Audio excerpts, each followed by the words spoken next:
Entonces, en términos de entrenar las capacidades físicas, es importante dimensionar todo lo que es los sistemas energéticos.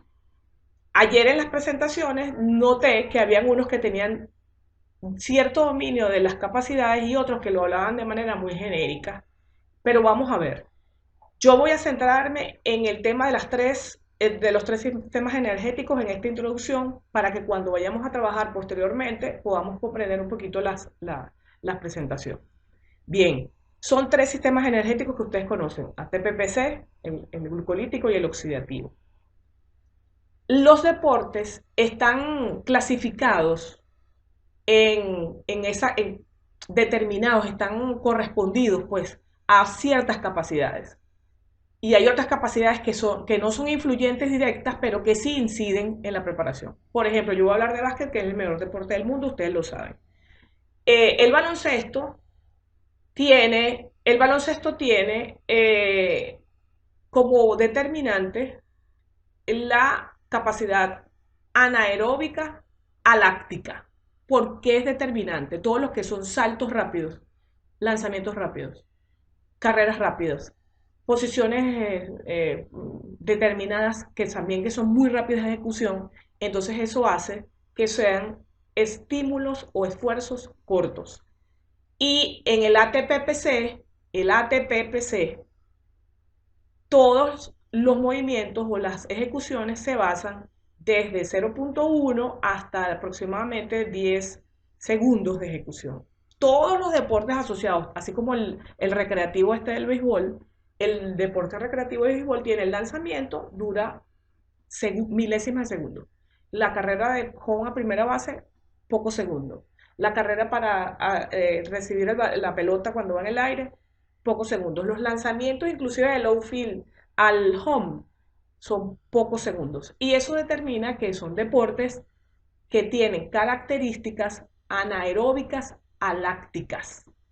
Y esas características anaeróbicas alácticas son el foco o a donde yo debo orientar mi entrenamiento. Porque, por supuesto, eh, yo no puedo basarme en las relaciones aeróbicas, que sí son condicionantes, porque es una condición de juego. Un juego de béisbol dura 3 horas, un juego de baloncesto dura 1 hora y media, y yo necesito trabajar las funciones o las capacidades como la resistencia aeróbica, que son el sistema oxidativo, para permanecer durante 3 horas soportando una resistencia de mi cuerpo. O sea, yo cargar mi cuerpo durante 3 horas en movimiento. Muy bien. Ahora, hay deportes como en la natación o de repente las carreras en atletismo que son intermedias y tienen una duración entre 20 segundos o 30 segundos hasta 2 minutos. Entonces la característica es de otro sistema que le llamamos sistema glucolítico. Yo les voy a leer un poquito aquí una relación de esto. El ATP-PC es responsable de todos los sustratos generados por actividad física intensa en aproximadamente 10 segundos, como estábamos hablando, con una disminución del 50 al 70% cuando ya han pasado al menos 5 segundos. Entonces nosotros tenemos que entrenar a nuestros atletas, a nuestros jugadores, pues yo voy a hablar como si fuesen entrenadores todos ya. Tenemos que llevarlos a que ellos puedan recuperarse en esos 5 segundos de actividad, luego de una actividad física. Y este, se recupera el 70% del ATP, se restaura después de los 30 segundos de descanso. Entonces, si yo puedo optimizar la resistencia anaeróbica aláctica de mis atletas durante el juego, yo tengo que llevarlos que después de un lanzamiento de tiro libre, ellos ya estén listos para una próxima acción. Por eso se trabajan capacidades específicas o determinantes para los deportes y las condicionantes para que puedan resistir en ese cuarto de juego, que ya es finalizando el partido, y estén todavía frescos, que su hipotálamo responda a todas las exigencias que el juego le va llevando. Ahora, el sistema glucolítico es responsable entre los 20 y 2 minutos, como estábamos hablando, y esta glucólisis rápida del lactato se convierte en piruvato. hacia esos 2 minutos el suministro de ATP se transfiere entonces a glucólisis rápida a lenta y desplazamos entonces al sistema oxidativo como metabolismo predominante. Bien, eso es importante que nosotros lo recordemos, porque ayer yo vi unas presentaciones, por ejemplo, no voy a decir nombres, pero por ejemplo en el voleibol, todas las acciones son anaeróbicas alácticas y el sistema generador, el más grande para que soportes esa carga, porque soportas la resistencia, entonces sí es la resistencia aeróbica. Nosotros como profesores de educación física tenemos que poner nombre y apellido a esos 3 sistemas energéticos cuando trabajamos. Anaeróbico, aláctico, anaeróbico, láctico y aeróbico. No podemos decir, bueno, no, por ejemplo, la carrera de 100 metros es una carrera aeróbica. No sé si es aeróbica, pero aeróbica, perdón, desde la categoría anaeróbica a láctica. Para el entrenamiento yo necesito un soporte en condiciones aeróbicas para poder llevar ese sistema o ese cuerpo desde las condiciones básicas que son resistencia, fuerza, por eso se llama orientación de la carga, resistencia, fuerza, velocidad y potencia.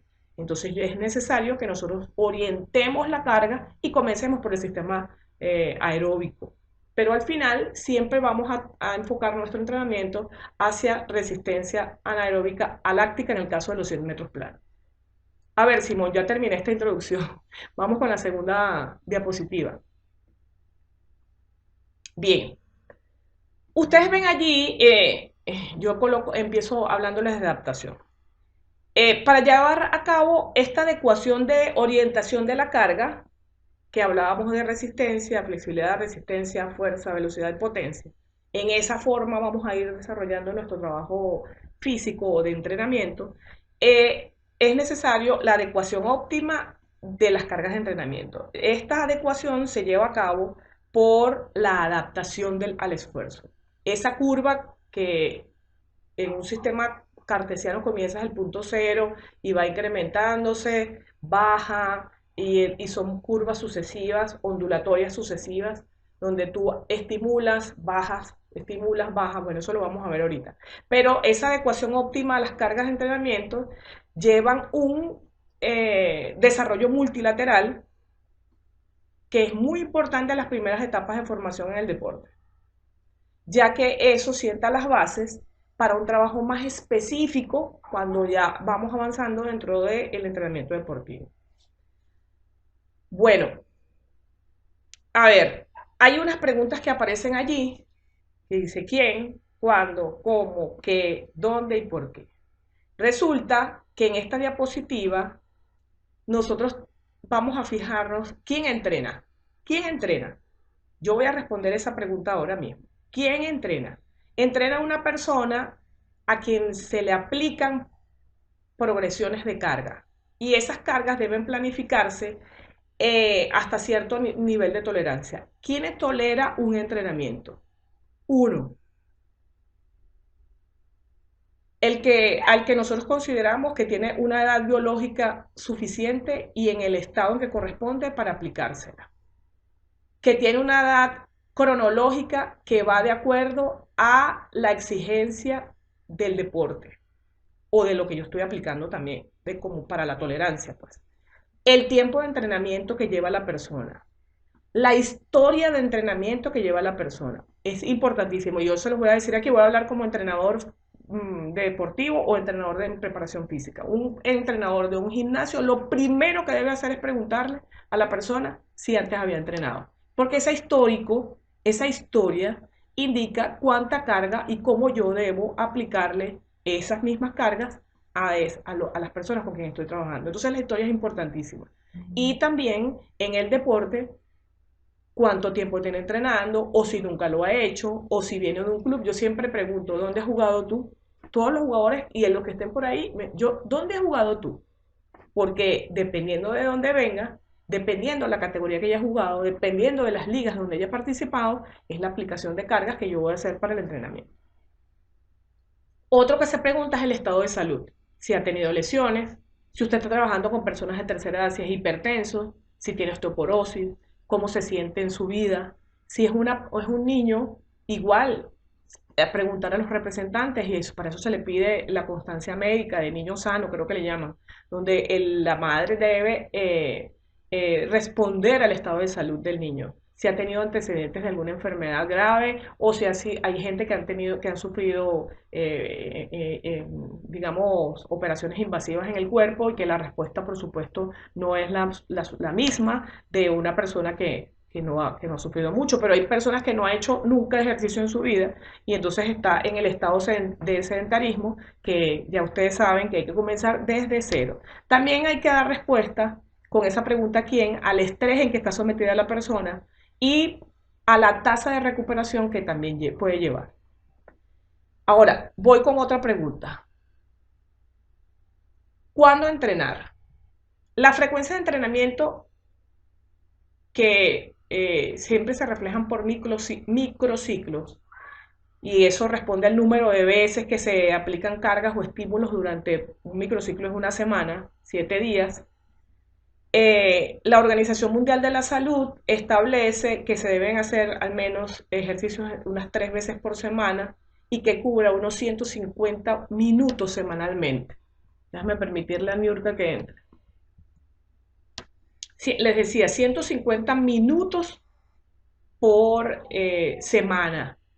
Ese microciclo eh, responde a algunas componentes de carga que lo voy a responder más adelante. Pero si nosotros estamos trabajando ese cuando con atletas en gimnasios, por ejemplo, un microciclo está representado por la frecuencia de 1 y 1 es una estructura básica que se utiliza mucho en los gimnasios porque cubre un grupo muscular determinado, el grupo muscular X, que se vaya a trabajar espalda, pecho, se hace énfasis en piernas, se hace énfasis en abdomen, se hace énfasis en brazos, bueno, el que sea. Pero resulta que a partir de los años 90, fíjense lo importante de la historia aquí, la frecuencia 2 se volvió muy importante dentro del entrenamiento físico, porque hubo atletas, no sé, hay un ruido espantoso por ahí. Necesito que por favor silencien los micrófonos. Ajá. Entonces, decía que la frecuencia 2 se volvió con mucha fuerza en el método de ganancia muscular dentro de los gimnasios porque hubo atletas que después de este año que le estoy diciendo, el año 90, mostraron unas magnitudes musculares enormes, enormes. Entonces, como eran tan grandes, la pregunta es, ¿cómo hicieron para entrenar? Ellos incorporaron dos grupos musculares en un momento dado. Y estoy hablando para el 1990. Ahorita hay cualquier cantidad de variaciones y hay gente que entrena 3 veces un grupo muscular. Bien, el resto de estas preguntas de por qué, el qué y el cómo se entrena lo voy a responder más adelante. Vamos con la tercera diapositiva, Simón, por favor. Simón. Uh-huh. Me quedé sola. Simón. Pasa la diapositiva, Simón. Simón. ¿Será que yo estoy fuera del chat? ¿Me oyen?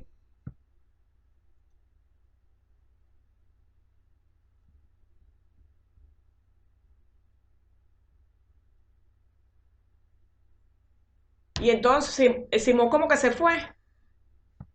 Si Simón se fue, quedamos congelados.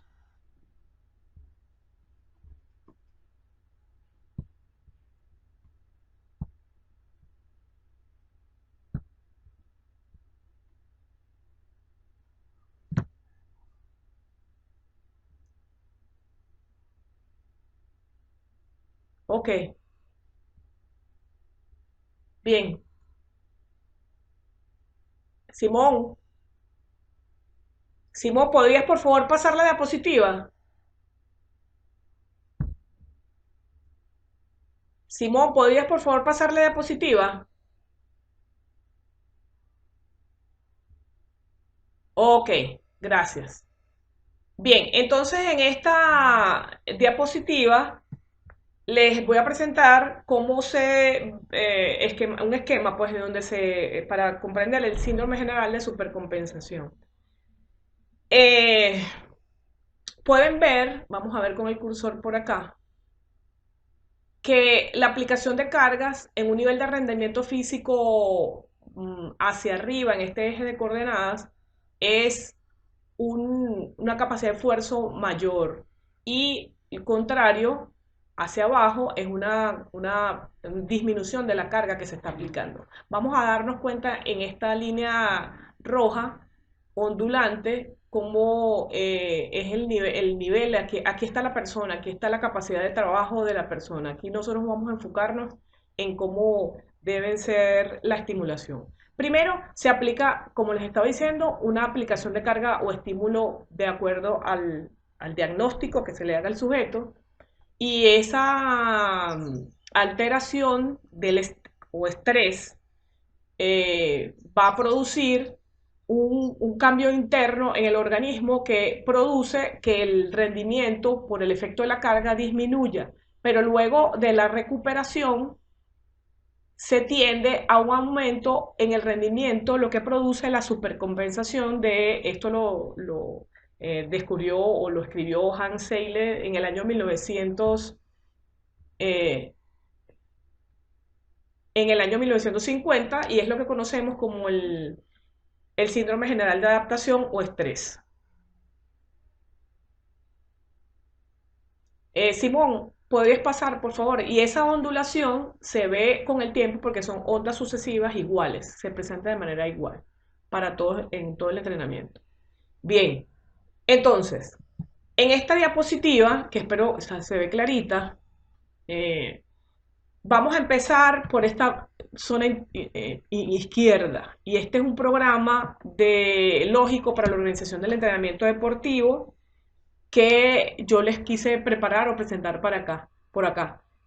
Aquí vemos la carga prevista, y esto es la condición necesaria en el deporte, que estamos hablando de las condiciones especiales, específicas en el deporte, y de allí se deriva el objetivo del entrenamiento, la programación del entrenamiento y la característica del modelo de entrenamiento que vamos a aplicar. Esto es importante, no lo vamos a ver hoy porque de esto trata la periodización, y ustedes saben que eso es un tema más profundo, que si quieren los tratamos en otro momento, pero en este momento vamos a dedicarnos solamente al trabajo de carga. En función del objetivo de entrenamiento, que puede ser para un atleta en un gimnasio, podríamos llamarle porque quiere estar más fit, más delgado, pero tonificado, o puede ser más hipertrofia, que hay algunos que les gusta el cuerpo más de barquilla, las piernas delgaditas y tal. Entonces, bueno, si es en la escuela o los objetivos que nosotros planteamos para los estudiantes, es que, bueno, que asocien la actividad física hacia sus necesidades de esparcimiento, y que ellos aprendan a comprender, perdón, aprendan a valorar la actividad física como esfuerzo. Pero si es un atleta en un deporte, pues entonces vamos a enfocarnos específicamente en la técnica, en la táctica o en la preparación física, dependiendo de la edad que tenga y las necesidades que tenga el equipo o la persona que está entrenando. Basado en eso, entonces se hace una programación del entrenamiento, una periodización, y luego se eligen, por supuesto, los modelos de entrenamiento que se van a aplicar, que también es parte de periodización, y eso tiene que ver con el entrenamiento lineal, con los modelos de cargas de Verkhoshansky. Ahorita estamos hablando de cargas concentradas y todo aquello, bueno, pero eso es propio de las características del modelo de entrenamiento. Esos modelos de entrenamiento influyen en el tipo de carga que nosotros vamos a tomar, a plantear. Y por último, ese potencial de entrenar lo va a determinar la carga realizada, que es la carga externa. ¿Qué es la carga externa? Son un conjunto de estímulos que tienen que ver con la velocidad, ayer Simón hablaba de la magnitud, y que la magnitud se especificaba o se expresaba en números. Esa magnitud tiene que ver con la carga externa, número de saltos que va a realizar la persona. Por ejemplo, un voleibolista salta alrededor de 300 a 400 veces en un partido. Estando cerca o fuera de la red, cerca de la red, saltan más. Entonces yo tengo que basar mi entrenamiento a ese número de estímulos que él realiza en el juego, porque el entrenamiento es la modelación de la actividad física que se realiza en los juegos. Un basquetbolista realiza alrededor de un desplazamiento, un piloto de 3 kilómetros y pico o 4 kilómetros y pico, depende cuánto corra, pero y la condición del juego del oponente puede ser 4 kilómetros en un partido y esos 4 kilómetros representan distancia. Entonces eso es parte de la carga externa. Si yo digo, bueno, vamos a trabajar en series, vamos a trabajar en repeticiones, vamos a trabajar por números de lanzamientos, vamos a trabajar por número de pases, vamos a trabajar por número, lo que sea un número o que represente distancia, tiempo, número de repeticiones, estamos hablando de carga externa, son estímulos que se aplican durante el entrenamiento. Y esos estímulos, por supuesto, aquí inciden en la condición física del deportista. Pero veamos, hay un efecto entrenante de la carga que representa el efecto de la carga interna. ¿Qué es la carga interna? Son todos los sustratos orgánicos que se generan partiendo de la realización de ejercicios. Entonces tenemos frecuencia cardíaca. Si yo estoy trotando, se eleva la frecuencia cardíaca. Eso es un efecto de carga interna producto de una carga externa que yo he aplicado. Si yo, ok, el lactato, que a todo el mundo habla del lactato, el dolor en las piernas, no sé cuánto, y se lo atribuyen al lactato, bueno, X no tiene nada que ver, pero bueno. El lactato tiene que ver con la carga, es un efecto de la carga interna producto de la aplicación de un esfuerzo que yo le indiqué o le prescribí a la persona que está haciendo ejercicio. Ok, vas a correr 10 carreras de 60 metros o de 100 metros y yo estoy aplicándote una carga externa que va a incidir en tu carga interna. Puede ser tomada como en la escala de esfuerzo, en la escala de work, y dice, bueno, esto es muy grande el esfuerzo, eso es producto de la carga interna, el estrés generado en la persona que está haciendo el ejercicio físico, o puede ser, como le dije, la frecuencia cardíaca, el lactato, la urea en sangre, bueno, de orina, etcétera. Esos efectos del entrenante de la carga se reproduce en interacciones internas del deportista y eso es lo que produce el cambio en el entrenamiento. Y es lo que sucesivamente llamamos el sistema adaptativo. Cómo se adapta el cuerpo a todas esas variables que están incidiendo producto de la prescripción de ejercicios que nosotros hemos planeado. De aquí, por supuesto, hay una valoración del efecto. Nosotros podemos valorar por pruebas de laboratorio todas esas pruebas que ustedes han visto en clase durante su formación, el Wingate, pruebas de saltabilidad, pruebas digamos, para sedentarios que tienen que ver con los test de la milla, o la competición deportiva, porque también la competición deportiva se ve el producto, se ve el efecto del trabajo que se ha realizado. Uno dice, no, este no está entrenando. Desde el punto de vista de la escala perceptiva, por observación, uno se da cuenta. Y también el entrenador se da cuenta de cómo ha asimilado la carga porque ve a su atleta o en muy buen estado físico porque responde a todas las exigencias que se les ha dado en el partido o no responde a nada. Si no responde a nada, nosotros tenemos que redimensionar y comenzar desde la condición física necesaria para el deporte. Todos los que son entrenadores o preparadores físicos, es necesario que lean cuál es la estructura interna de su actividad deportiva. Y eso aparece montones de investigaciones, artículos de investigación, donde se determina cuáles deben ser las cargas que debemos aplicar por esas cargas externas y las cargas internas. Si a mí me dice el artículo, hay montones que yo he leído de baloncesto y me dice que son entre 170 a 190 la frecuencia cardíaca, pues mis ejercicios deben estar entre 170 y 190 de la frecuencia cardíaca para modelar a través del entrenamiento cómo va a suceder los partidos o cómo se va a ver mis atletas durante los partidos. Simo, la siguiente diapositiva, por favor. Simón, ajá, gracias y disculpen, pensé que te habías ido. La dinámica de las cargas del entrenamiento. Yo no me voy a centrar mucho aquí, pero quiero que, porque esto representa o tiene que ver con la periodización, pero dentro de los microciclos, nosotros podemos ver dinámicas de carga de entrenamiento y la relación entre los microciclos y los mesociclos y los macros tienen características similares. Veamos. Una carga constante, si nosotros tomamos como constancia el número lineal de estímulos que vamos a aplicar, digamos que sean cargas porcentuales por un RM que usted decida, vemos que en el primer día, por ejemplo, podríamos trabajar a un 60% de la carga si estoy haciendo trabajos de fuerza y es constante durante toda esta semana. Hay una manifestación lineal de aplicación de carga que se ve desde cero hasta el más. Yo quería hacer un énfasis en esto.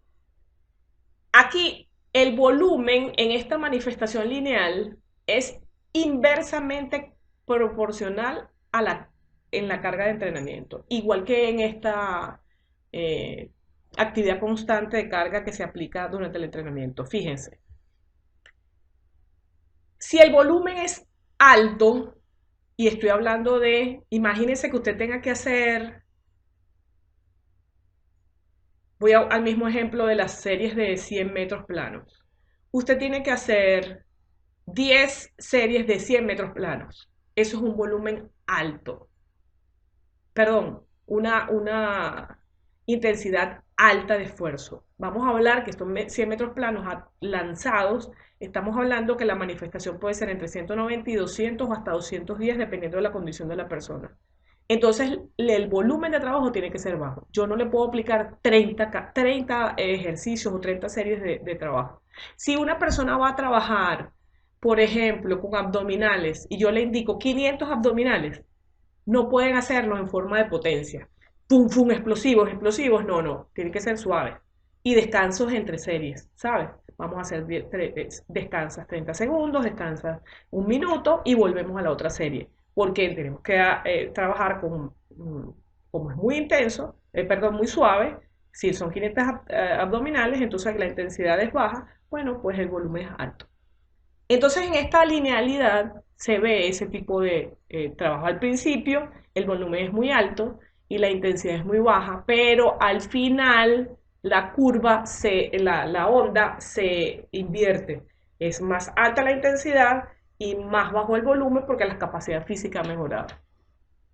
También están estos modelos escalonados de aplicación de carga que van progresivamente acentuando, eh, digamos, porcentajes de carga, porcentajes de esfuerzo, porcentajes de ejercicios para que la persona vaya adecuándose.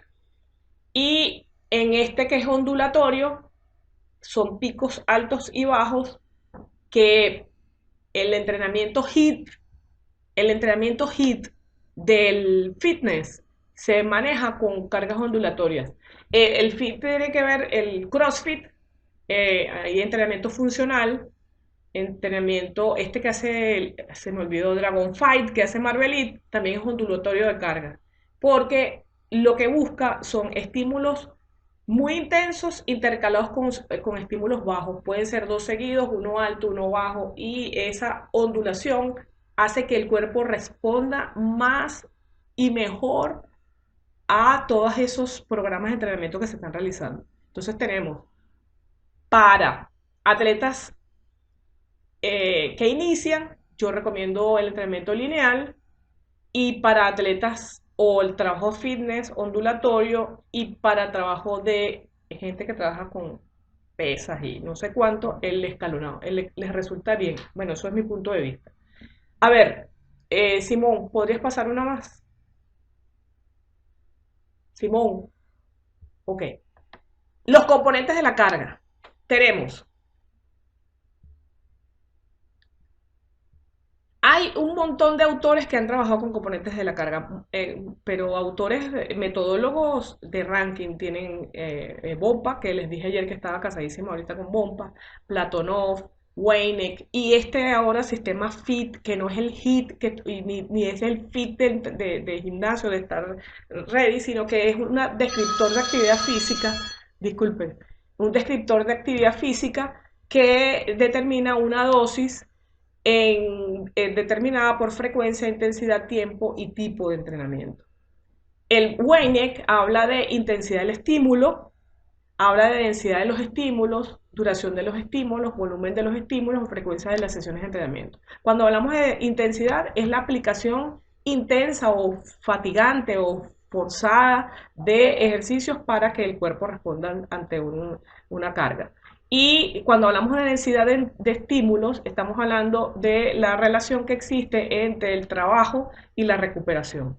Más adelante yo les voy a enseñar un gráfico que hace ver muy bien cómo se debe trabajar la densidad. Pero las densidades son, para mí o a mi juicio, lo más importante que debe observar el preparador, Dios, que debe observar el preparador para representar lo que significa los descansos y la carga que se le ha aplicado. Porque en función, si yo trabajo, por ejemplo, o hago trabajos de resistencia, que es trote continuo, por utilizar un método X, de trote continuo. Bien, 30 minutos de trote. Yo no necesito variaciones de descanso, porque se supone que la intensidad es baja y el volumen es alto. Entonces yo digo, bueno, yo puedo trotar entre 130 a 160 pulsaciones por minuto y yo no necesito descansos entre series.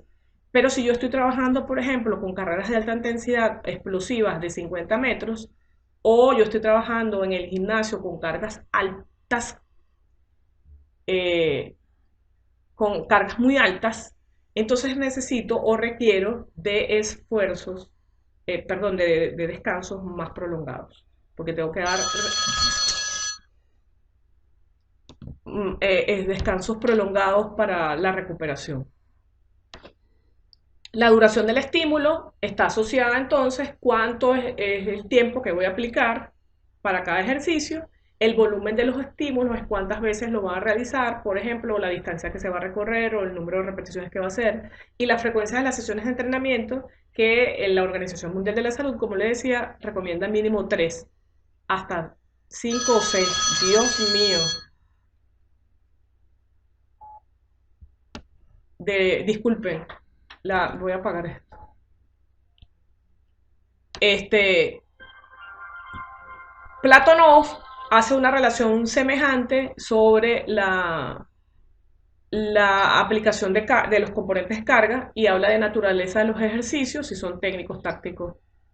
Habla de intensidad del trabajo, habla de la duración del trabajo, duración de la naturaleza y del descanso y número de repeticiones. Hay autores que hablan de la duración del descanso y hablan de densidad de trabajo. Hay otros que hablan solamente de densidad. A mí me gusta hablar solamente de densidad porque ya es un relacionante directo. Y hablar de descanso solamente es redundar, pues porque tienes que repetir lo mismo que hablaste en la aplicación de las densidades de trabajo. Entonces, bueno, si nosotros vamos a prescribir ejercicios, tenemos que basarnos en esos componentes de carga. Usted va a hacer un plan de entrenamiento mínimo, tienes que considerar la intensidad del estímulo semanal, la densidad del estímulo semanal, la duración del estímulo, el volumen de los estímulos y la frecuencia de las sesiones de entrenamiento, a mi juicio. Y eso es lo recomendable para cualquier plan mínimo de trabajo que usted vaya a realizar. Por eso es que es tan delicado. Yo estoy viendo por la web cualquier cantidad de personas lanzando planes de entrenamiento y eso es una locura porque ahí no dan tiempos de descanso, a veces son demasiado intensos hay gente que tiene que estar muy bien entrenada para seguirlos y hay quienes no están entrenados, pero como ven la figura del instructor muy desarrollada y muy bien llevada, entonces construida, entonces empiezan a seguir esos planes de entrenamiento. Entonces es muy delicado porque eso hay que comenzar por observar el estado inicial de la persona que entrena. Y si usted entrenó hace 3 años, 2 años, inclusive antes de la pandemia, estabas bien en condición física, si te adhieres a un tipo de entrenamiento de ese tipo que son más violentos, digamos en aplicación de cargas, es posible que no respondas al entrenamiento como corresponde, como debe ser, y lo que puedas producir son lesiones por agotamiento muscular. Decimos una más, por favor. Componentes de la carga, entonces, vamos a ver. Sí, Marvel dice que tener en cuenta los principios del entrenamiento, así es. Componentes de la carga. Dirección del entrenamiento, entonces aspectos direccionales de la carga de entrenamiento, de la preparación del deportista que tienen que ver con lo técnico-táctico, lo anaeróbico-láctico, lo anaeróbico-aláctico, lo aeróbico mixto, porque puedo usar esas dos inclusive, y las competencias. Y uno mixto podría ser, por ejemplo, un trabajo anaeróbico-láctico ya, si yo utilizo el método Fartlek, el método Fartlek, recuerden que es, por ejemplo, carreras en las rectas en la pista de atletismo, caminatas en las curvas o trote y caminata, una combinación de esas.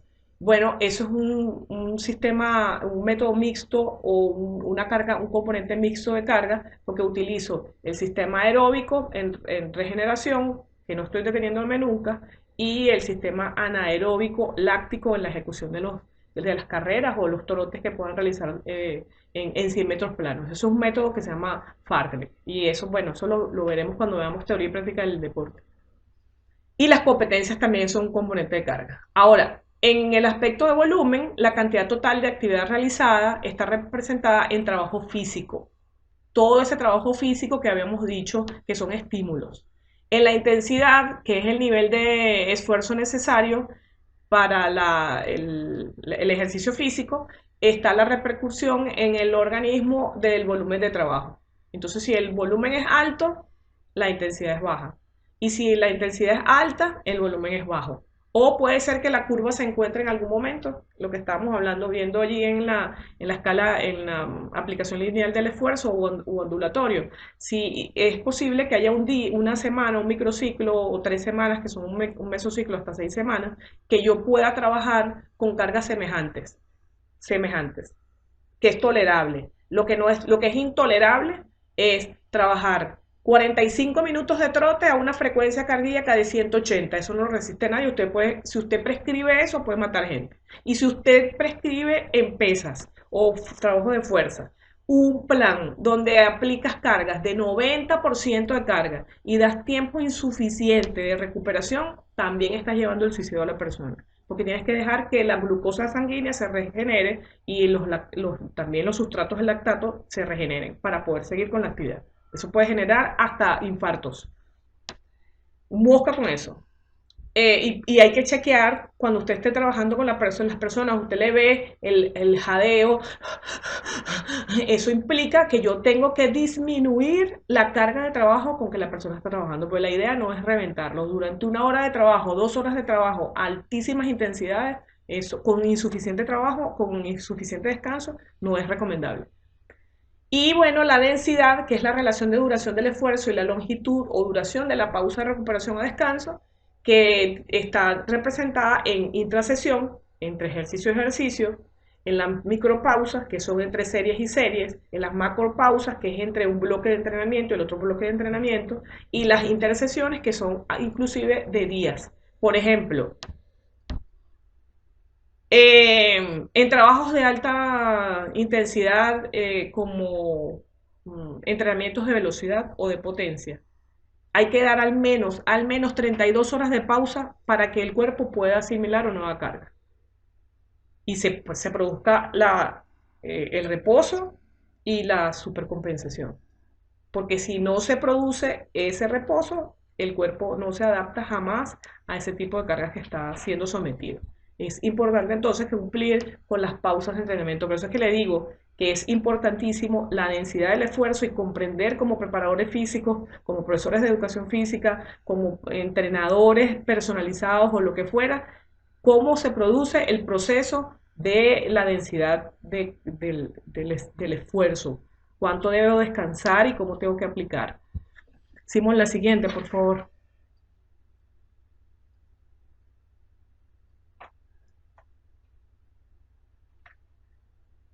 Bien, miren, yo tomé crecimiento muscular en volumen, crecimiento muscular, que hay en los muchachos sobre todo, por eso coloqué esa diapositiva. Y coloqué más mujeres allí en la preparación física que hombres, si se han dado cuenta, pero ahorita les viene algo. Ajá, crecimiento muscular. Si yo quiero un crecimiento muscular, yo tengo que trabajar con un alto volumen, muy alto volumen. 5 series para crecimiento en esta el primer bloque de entrenamiento, 5 a 9 series en el siguiente bloque, 10 o más series en siguientes bloques. Porque la idea del volumen, incrementar carga, peso sobre el RM del test máximo, es lo determinante para el volumen. Pero si yo quiero trabajar, por ejemplo, para estar fit, delgado, yo no tengo que estar haciendo tanta carga o administrando tanta carga a los cuerpos o a mi cuerpo que estoy entrenando. Porque se está cortando el audio. Ok. ¿Me oyen? ¿Me oyen? ¿Me oyen? Ok, perfecto.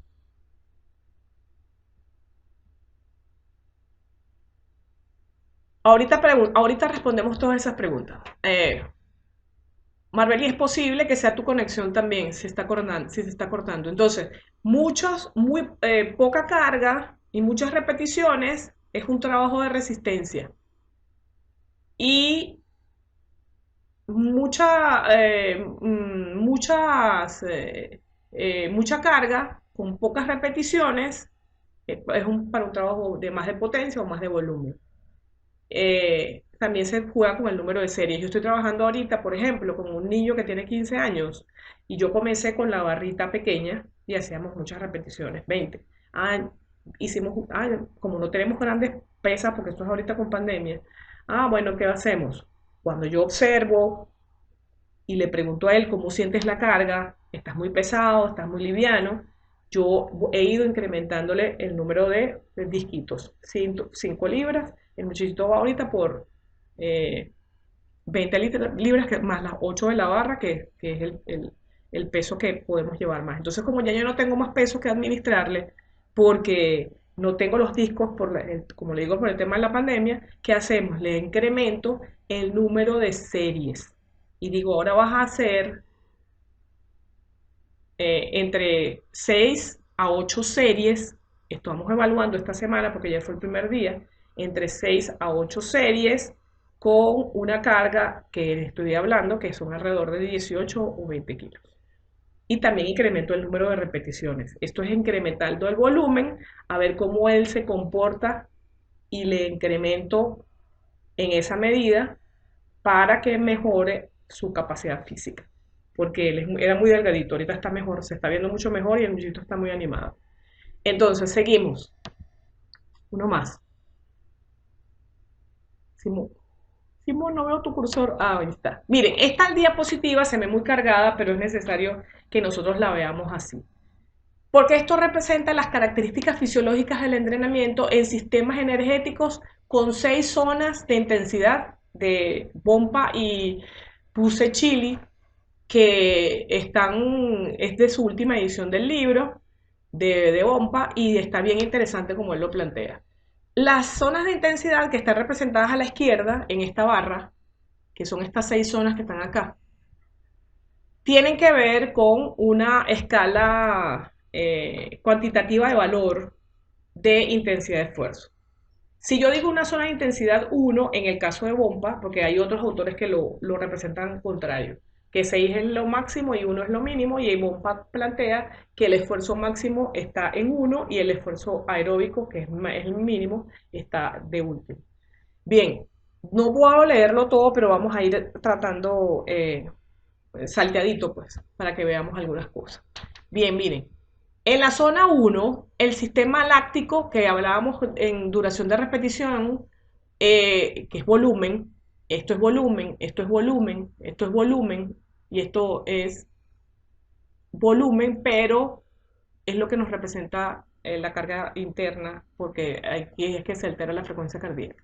Entonces, el sistema láctico de la duración de 1 a 10 segundos, el número de repeticiones que ellos indican que se realicen son de 6 a 12 y que los intervalos de descanso sean entre 1,50 a 1,100 con una modalidad de entrenamiento de series y repeticiones para 95 a 100% de la carga de intensidad.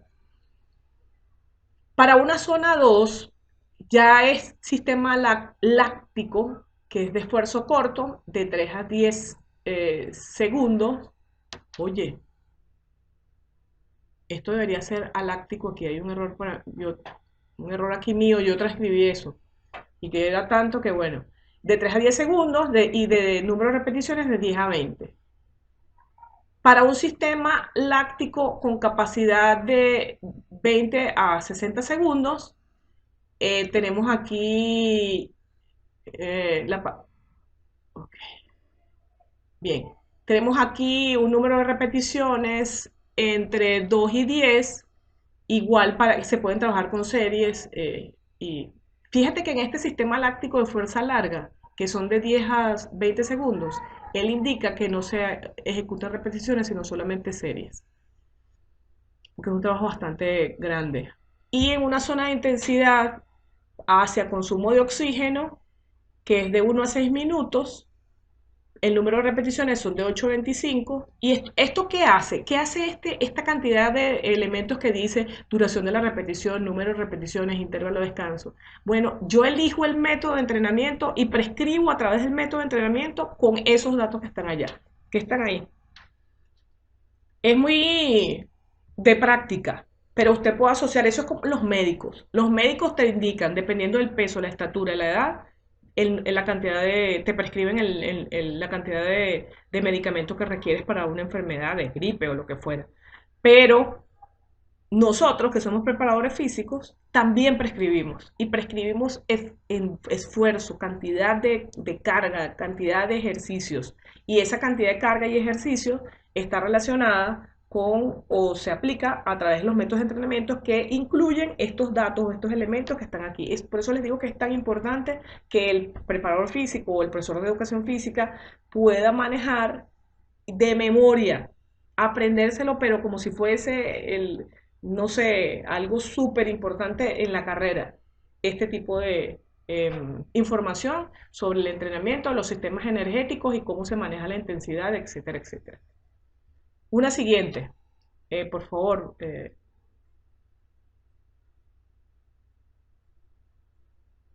Eso. Entonces vamos con la densidad.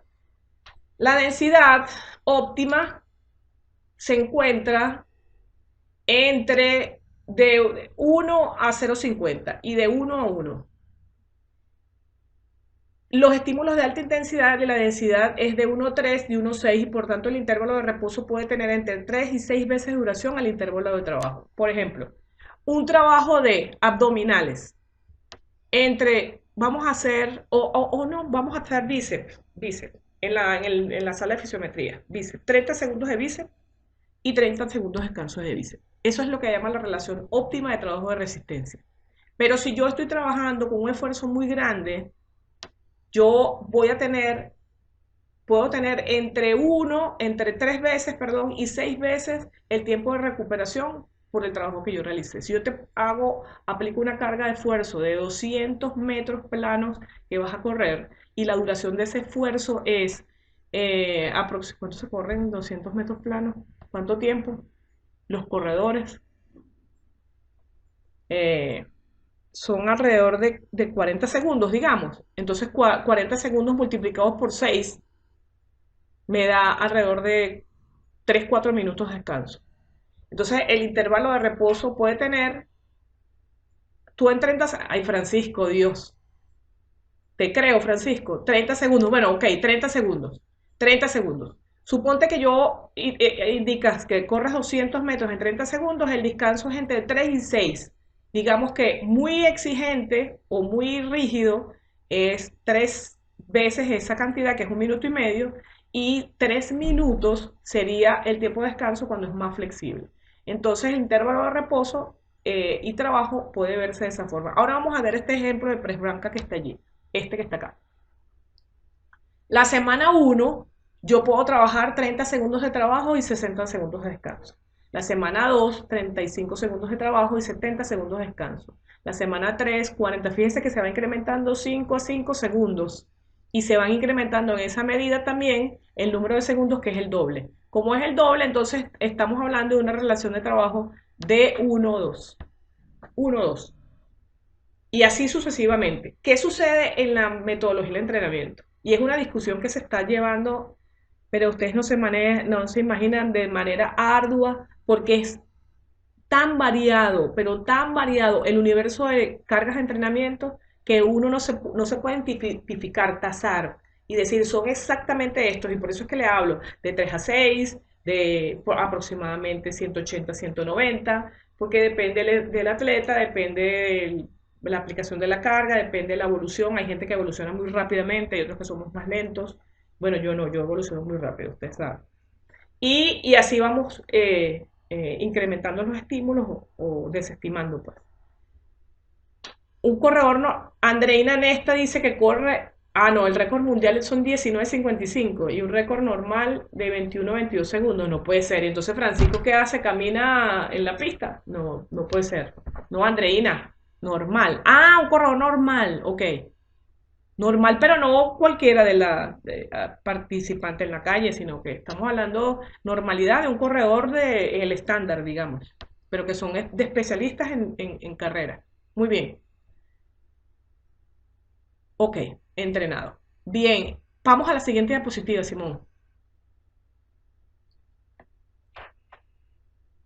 Bien, ahora, ¿cómo se aplican los descansos en función de la carga que se haya realizado? Hay descansos cortos o recuperaciones cortas, de recuperaciones medias y recuperaciones largas, como vieron en la diapositiva que le enseñé de mi amigo Bompa. Una recuperación corta permite, que es una recuperación entre 20 y 60 segundos, una recuperación parcial del creatín fosfato. Una recuperación media, estamos hablando con cortos trabajos de resistencia. Una recuperación media que se va más al trabajo glucolítico, estamos hablando de funciones en ejercicio entre 20 y 30 segundos a 2 minutos aproximadamente. La recuperación de aplicación de recuperación es de 1 a 3 minutos y ahí se recupera totalmente el creatinfosfato. Pero una recuperación larga, que estamos hablando de trabajo de velocidad y trabajo de potencia, hay una recuperación de la glucosa muscular y parte de la glucosa sanguínea a través de los estímulos, de los esfuerzos largos, de las recuperaciones largas, perdón. Bueno, con esta parte de las recuperaciones está cubierto, digamos, dale uno más, Simón, por favor. Hemos cubierto todo lo que significa carga de entrenamiento. Yo sé que hay más, pero que ese más me lo van a dar ustedes ahorita preguntando y ya vamos a poder ir respondiendo algunas preguntas que sé que tienen respecto a este tema, sobre todo esto del manejo de los sistemas energéticos, las recuperaciones de densidad y más. Yo generé 3 preguntas, ayer el profesor Simón hizo una, pero yo generé 3. Ahora ustedes tienen el bagaje o el abanico de responder alguna de estas 3, una sola de estas 3, para el trabajo de hoy en la noche. ¿Qué papel cumple la carga de trabajo físico en el entrenamiento deportivo? ¿Cuáles son las fortalezas y debilidades de la aplicación de cargas de entrenamiento? ¿Y qué función tienen los componentes de la carga en la planificación del entrenamiento? Cualquiera de esas 3 preguntas, una sola es la que van a responder para su trabajo. Se enfocan en cualquiera de ellas, en donde se sienten más identificados. Pueden direccionar lo que quieran de la carga en función de sus necesidades, con esa experiencia que tuvieron ayer, que fueron 15 personas que presentaron, hicieron trabajos maravillosos. A mí me encantó y estaba súper emocionada viendo, muy emocionada viendo todos esos. Es una maravilla ver esa galería de productos que ustedes eh, elaboraron allí creativamente, con pasión, etcétera, etcétera. Andreina dice otra vez que 400 metros récord son 45 segundos, si no me equivoco. Bueno, pero estamos allí. Entonces, Ya con esto finalizamos todo el ciclo de la presentación mía y nos vamos a enfocar a las preguntas y respuestas si tienen preguntas que hacerme por este medio. Por favor, ya saben que yo los puedo enfocar desde el área de fitness, no tan especializado, pero porque hay unos entrenadores que son bastante especializados, por ejemplo, en el tema de, de musculación o en algunos temas variados que eso sí no es mi especialidad tan profunda. Bien, Eric tiene preguntas.